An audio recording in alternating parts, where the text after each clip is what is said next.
I'm Major General Albert Newton Stubblebine III, U.S. Army retired. And I spent 32 years in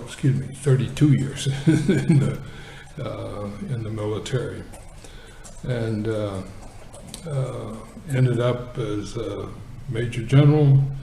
And my last assignment, I was responsible for all of the Army's strategic intelligence forces around the world. Let me fast forward now. 9/11. 9/11 happens. At the time, my wife and I were in Hawaii. We were attending a conference. 3 or 3:30 in the morning, I get a phone call. And it's one of my officers. I had retired by that time. It was one of my officers who had served under me. Go turn on the television. I still didn't believe. I go turn on the television. Bingo, I see the towers coming down. I said, oh, that's a joke. I switched channels, towers going down. I switched channels, towers going down. I said, oh my God. I turned to Raymond and I said, you watch. I guarantee you right now that the information about that attack was in the system and somebody missed it. And that's from my own personal intelligence background. All of my experience after that in the intelligence world tells me that when something that big goes by, somebody missed the information. So I was a believer, absolute believer, that the attack was a terrorist attack, that it was all done by other forces.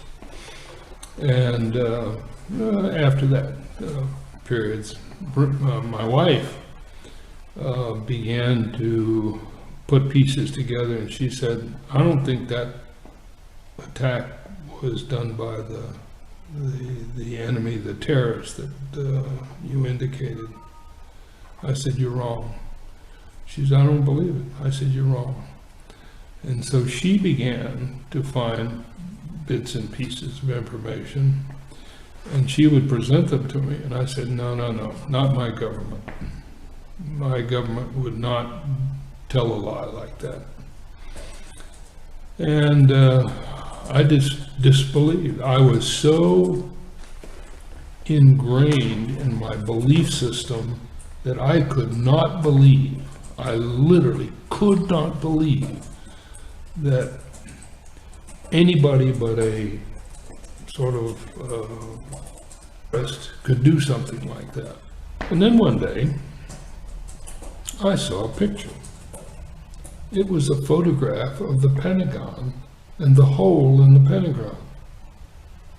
And I looked at it and I said, wow.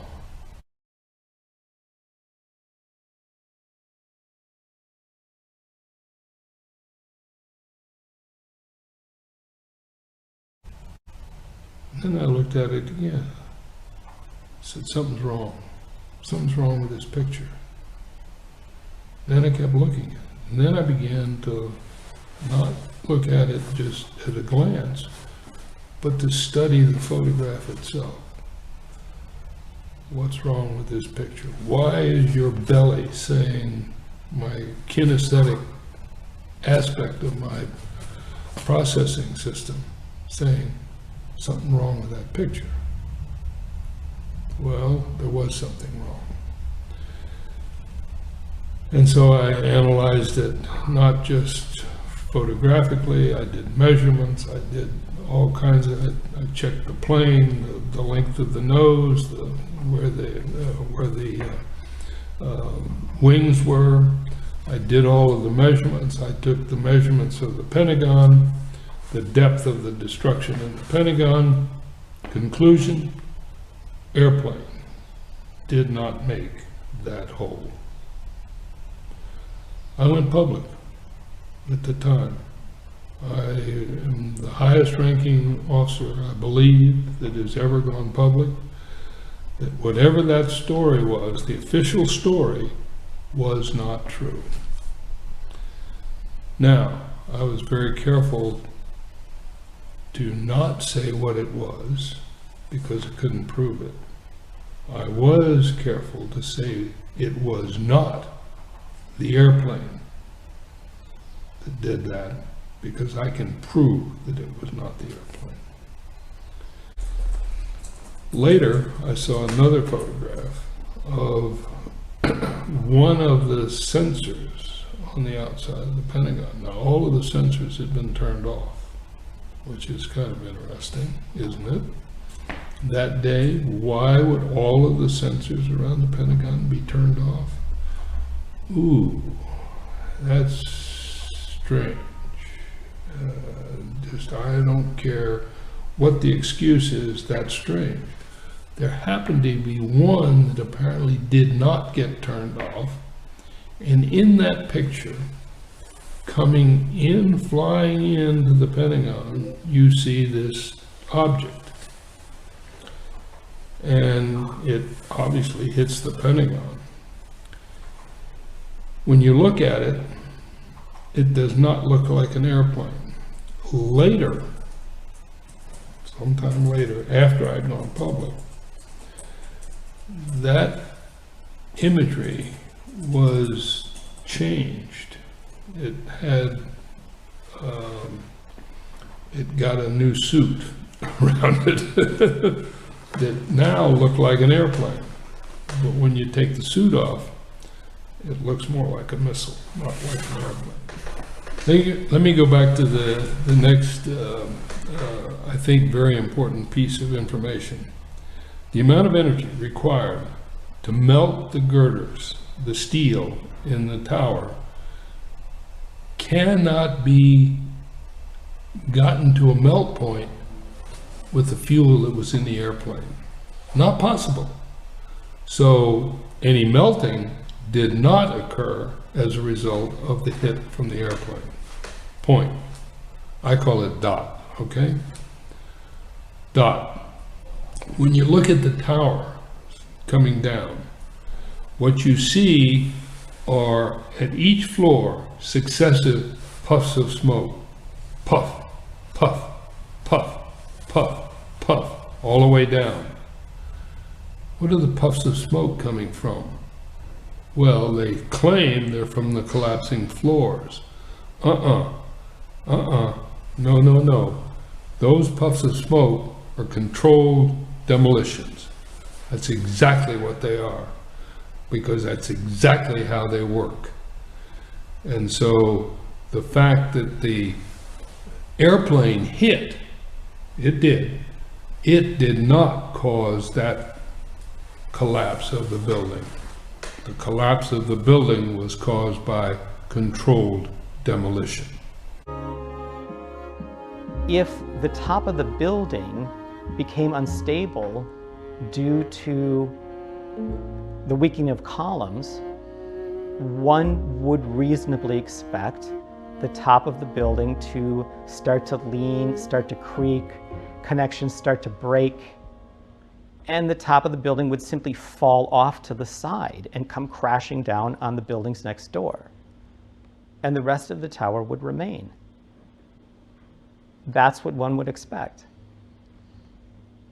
Instead, we saw something quite different.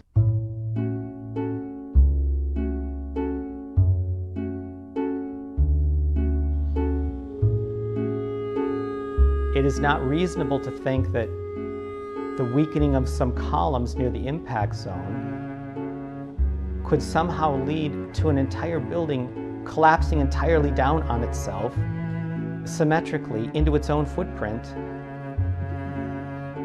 with nothing left but bits of dust. That's not plausible, that's not reasonable. Watch some of the videos of the collapses. Look for several things. Look for sudden onset.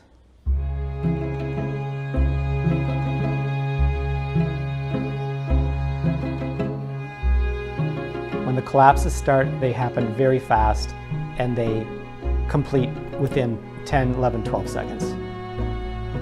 Second, look at the symmetry. These buildings come straight down, but almost straight down.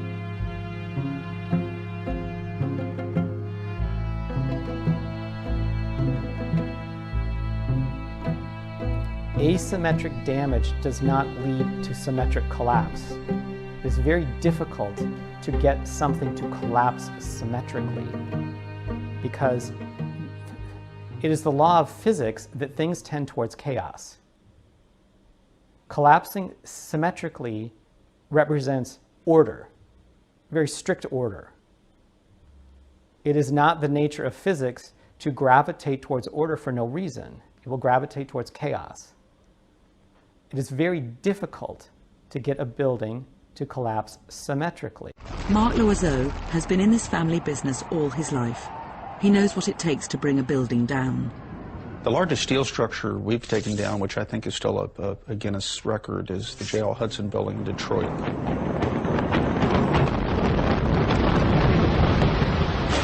It took months to design it. It took months to prepare the structure for the placement of the explosive charges. Months.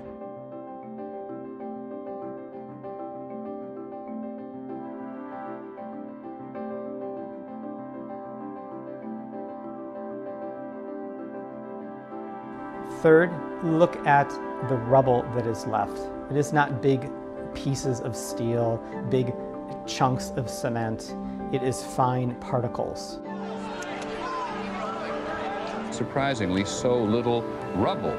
Where did all the rubble go? The concrete was pulverized, and I was down here Tuesday, and it was like you were on a foreign planet. All of Lower Manhattan, not just this site, from river to river, there was dust powdered 2-3 inches thick. The concrete was just pulverized. You have 2 110-story office buildings. You don't find a desk. You don't find a chair. You don't find a telephone, a computer. The biggest piece of a telephone I found was half of the keypad, and it was about this big. The building collapsed to dust. And they might also look at those videos to see the explosive nature of those collapses.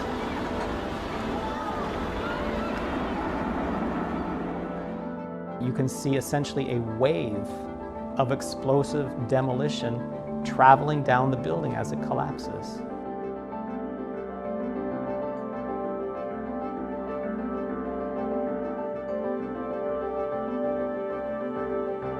Explosions coming out of windows.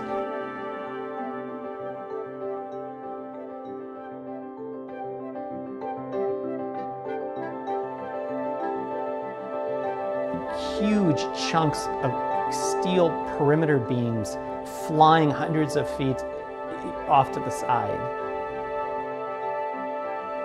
Steel does not fly off to the side hundreds of feet due to gravity. Gravity works vertically, not laterally. There has to be a force there, pushing it to the side.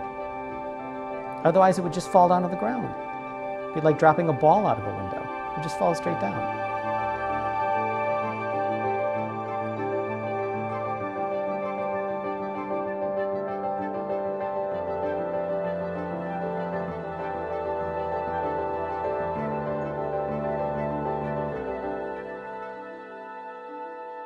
Why did NIST issue a report that seems to do everything it can to avoid investigating the most likely cause, in this case being controlled demolition? Why would NIST avoid that? Why would they try to do everything they could to avoid that? The only thing I can do is make some guesses, and I emphasize the word guess.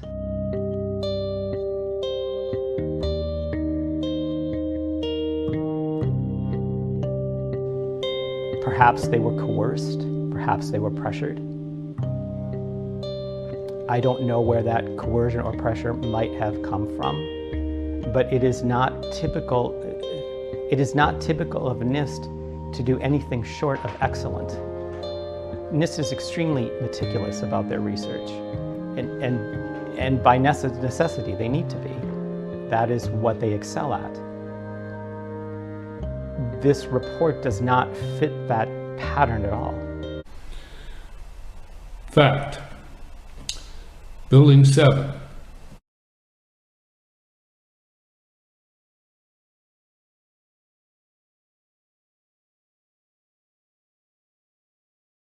What we found was that uncontrolled building fires caused an extraordinary event. The collapse of World Trade Center 7 was primarily due to fires. I saw was that the most likely cause, controlled demolition, was not investigated at all. In fact, it was dismissed in 1 or 2 sentences within the report. For the third time today, it's reminiscent of those pictures we've all seen too much on television before, when a building was deliberately destroyed by well-placed dynamite to knock it down. I turned in time to see what looked like a skyscraper implosion. It looked like it had been done by a demolition crew. The whole thing just collapsing down on itself. It was almost as if it were a planned implosion. It just pancaked.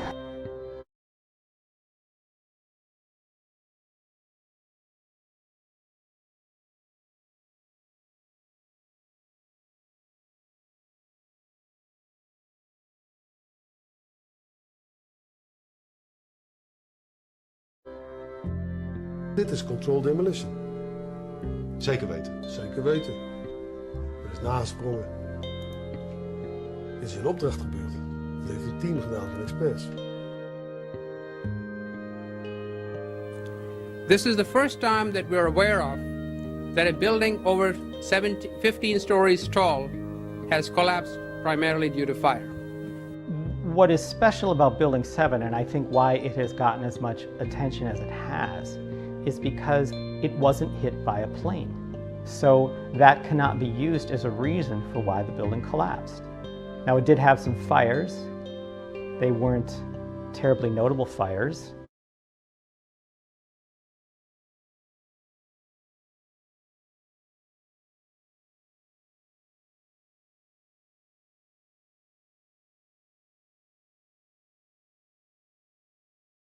They were rather modest, in my opinion.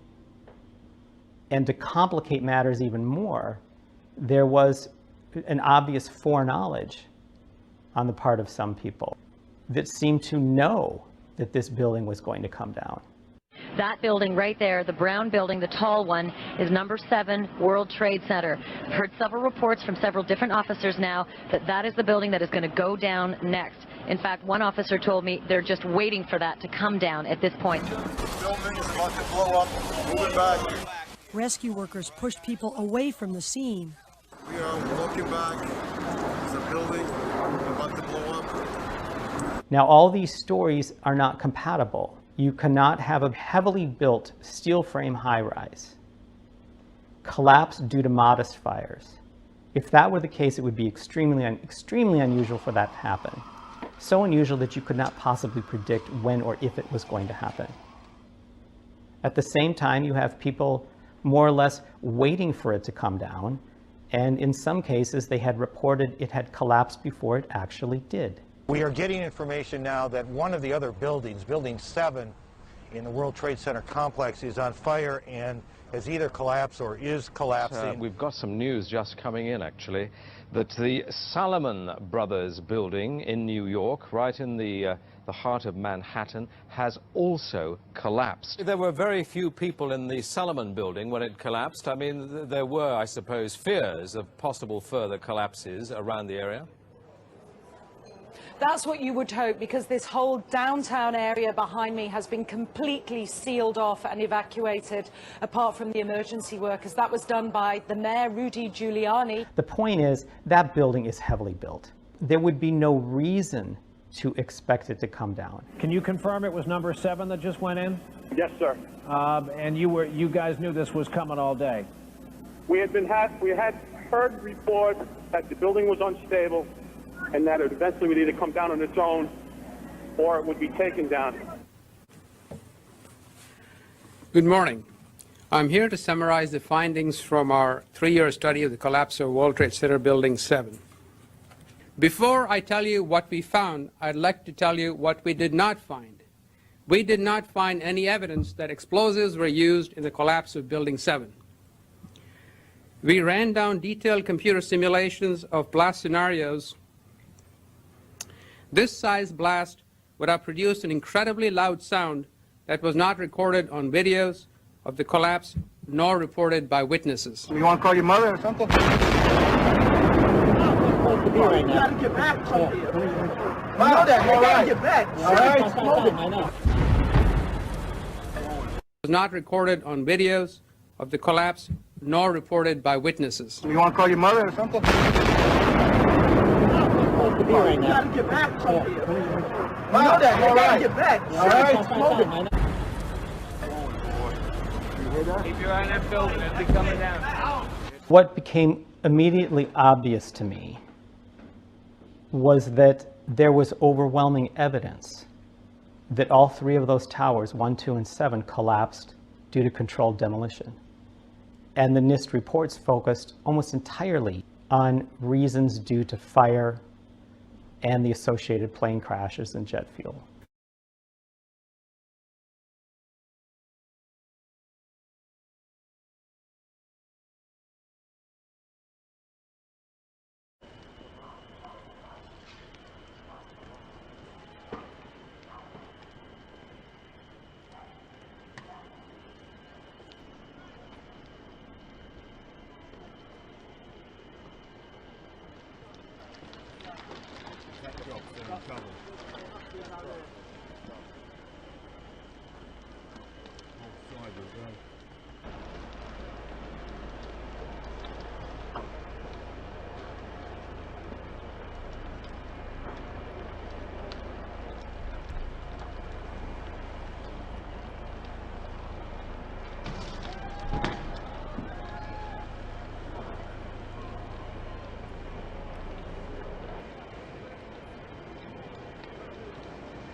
And you could see Building 7. You could literally see it. And there was a fire in Building 7. There's no doubt about that. No airplane hit it. I assume that the fire came from some debris, but I'm not even sure of that. But in the lower right-hand corner of the building was a fire. Not a very big fire, didn't appear to be out of control, certainly was in a small part of the building. But then he is heard on the video, okay? And he says, "Pull it." And then the building collapsed. You know, we've had such terrible loss of life. Maybe the smartest thing to do is pull it. And they made that decision to pull, and then we watched the building collapse.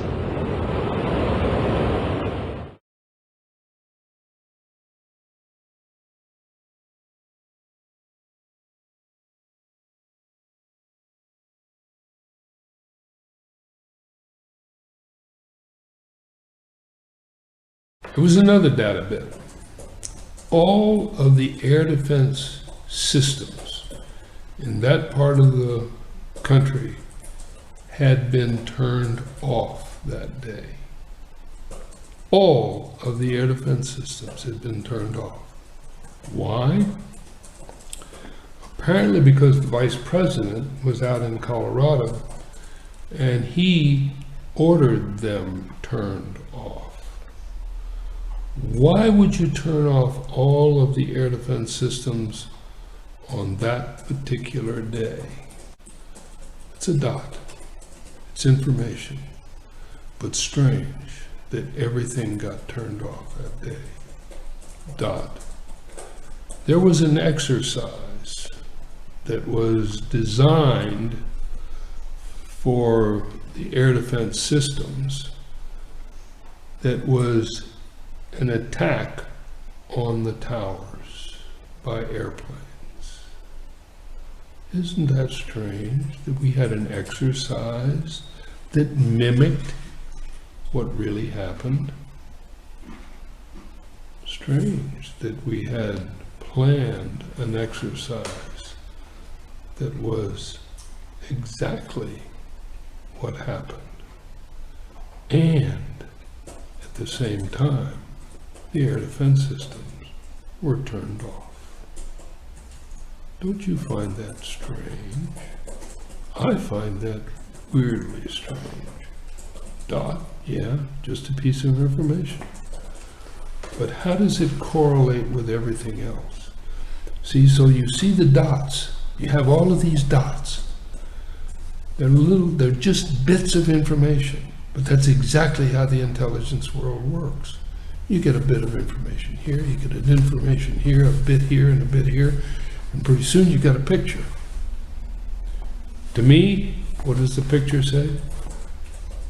Picture says that what we heard and were told in the newspapers, the media, was not the real story.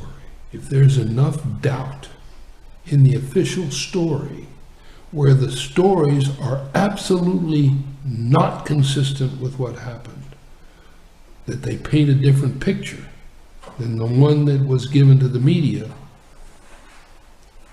how easy is it for you to shift your belief system from I totally believe in my government to, oh my God, what's going on?